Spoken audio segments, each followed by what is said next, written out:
السلام علیکم دوستو، میری طرف سے آپ سب کو السلام علیکم۔ آج میرا موضوع ہے اصحاب الاخدود۔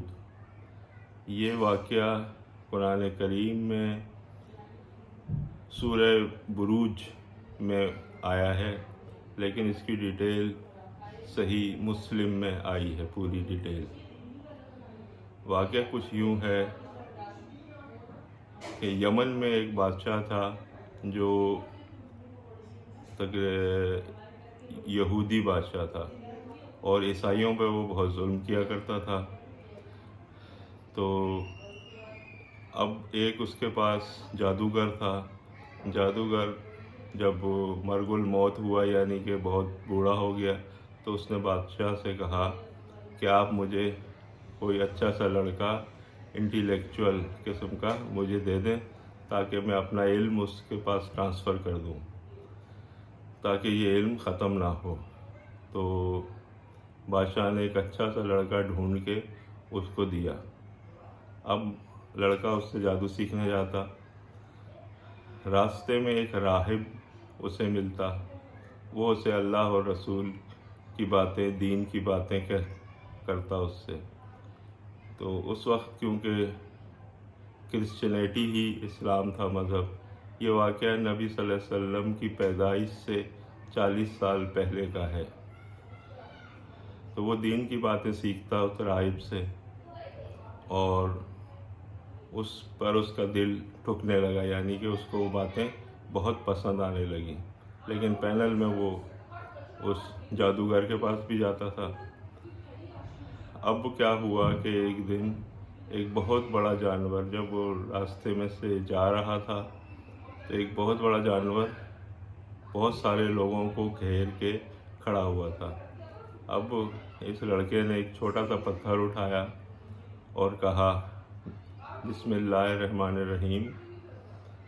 اگر اس راہب کا دین سچا ہے اور اس جادوگر کا مذہب مردود ہے، تو یا اللہ تو اس پتھر سے اس جانور کو ہلاک کر۔ تو اس نے وہ چھوٹا سا پتھر پھینکا اور وہ جانور ہلاک ہو گیا۔ اب تمام لوگ وہ جانور سے بچنے میں کامیاب ہوئے۔ تو اب وہ مستجاب الدعوات ہو گیا، لوگوں میں مشہور ہو گیا۔ اب لوگ اس کے پاس اپنے مرض وغیرہ کے لیے دعا کرانے آیا کرتے تھے۔ اب وہ دعا کرتا، لیکن پہلی اس کی شرط یہی ہوتی کہ تم اللہ کو ایک مانو، اللہ کو وحدہ لا شریک مانو، تو میں اور عیسیٰ علیہ السلام کو اللہ کا نبی مانو، تو میں پھر تمہارے لیے دعا کروں گا۔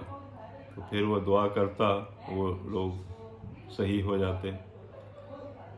اب جب راہب نے کہا کہ تم اب ہو گئے ہو مستجاب الدعوات، یعنی کہ تم سے کرامت ظاہر ہوئی، تو لہٰذا اگر تم پکڑے جاؤ تو میرا نام نہ لینا، تاکہ میں تمہیں یہ بات سکھاتا رہا ہوں، دین کی طرف لاتا رہا ہوں، تو میرا نام مت لینا۔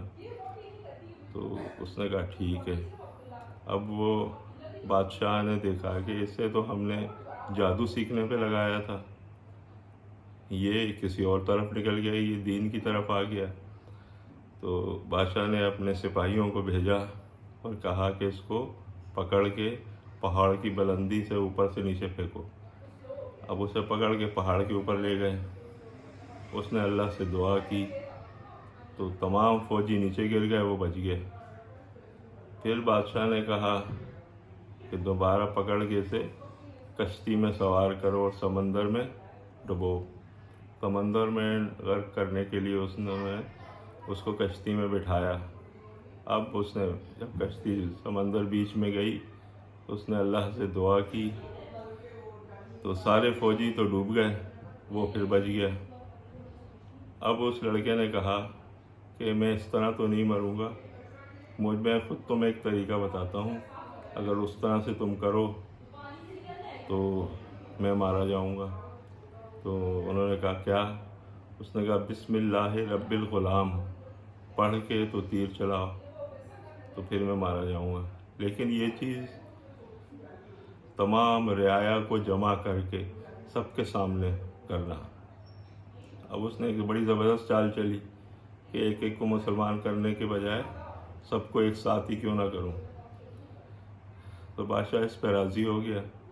بادشاہ نے سب پبلک کو جمع کیا، پوری رعایا کو، اور بسم اللہ رب الغلام، یعنی بسم اللہ، اللہ کے نام سے شروع، جو اس غلام کا رب ہے، پڑھ کے 2 تیر چلایا تو وہ مارا گیا لڑکا۔ اب اس کا مرنا تھا کہ وہ جتنی رعایا تھی اس نے کہا یہ دین تو سچا ہے، لہٰذا وہ سارے لوگ مسلمان ہو گئے، دین کی طرف آ گئے۔ تو اب بادشاہ کو تو ہاتھ پیر پڑ گئے۔ اس نے کہا میں تو کیا نام ہے چاہ رہا تھا کہ یہ دین سے پھر جائیں، یہ تو بلکہ اور دین پہ سارے ہی دین کی طرف آ گئے۔ اب اس نے بڑے بڑے گڑھے کھودے اور اس میں الاؤ یعنی کہ آگ جلائی، اور سب سے کہا کہ دین سے پھر جاؤ نہیں تو ان گڑھوں میں پھینکا جائے گا۔ اب وہ جو نہیں دین سے پھرتا تھا، دین پر قائم رہتا تھا، اس کو اس گڑھے میں پھینک دیا جاتا تھا۔ ایک عورت کو جب پھینکنے لگے تو اس کے گود میں دودھ پیتا بچہ گود میں تھا، تو جب وہ اس کو پھینکنے لگے تو اس نے تھوڑی دیر کے لیے سوچا کہ کیوں نہ میں مذہب تبدیل کر لوں، یعنی مذہب سے منکر ہو جاؤں اور اپنے بچے کو بچا لوں۔ تو اتنے میں بچہ ماں کی گود میں بول اٹھا کہ اے ماں، تو حق پر ہے، تیرا دین حق پر ہے اور تو دین پر قائم رہنا۔ پھر بہرحال اس عورت کو اس بچے سمیت اس گڑھے میں پھینک دیا۔ تو اللہ تعالیٰ نے قرآن میں فرمایا سورہ بروج میں کہ مارے گئے گڑھے کھودنے والے، حالانکہ گڑھے کھودنے والے تو جو جن میں لوگوں کو ڈالا جا رہا تھا مارے تو وہ جا رہے تھے، لیکن اللہ کے نزدیک وہ تو جنت میں جا رہے تھے کیونکہ دین پر قائم تھے، لہٰذا مارے گئے وہ لوگ جو گڑھے کھودنے والے تھے۔ تو یہ ویڈیو اب میری جو ہے زیادہ سے زیادہ آپ لوگ شیئر کریں تاکہ اللہ اور دین کی باتیں جو ہیں وہ زیادہ لوگوں تک پہنچ سکیں۔ آمین۔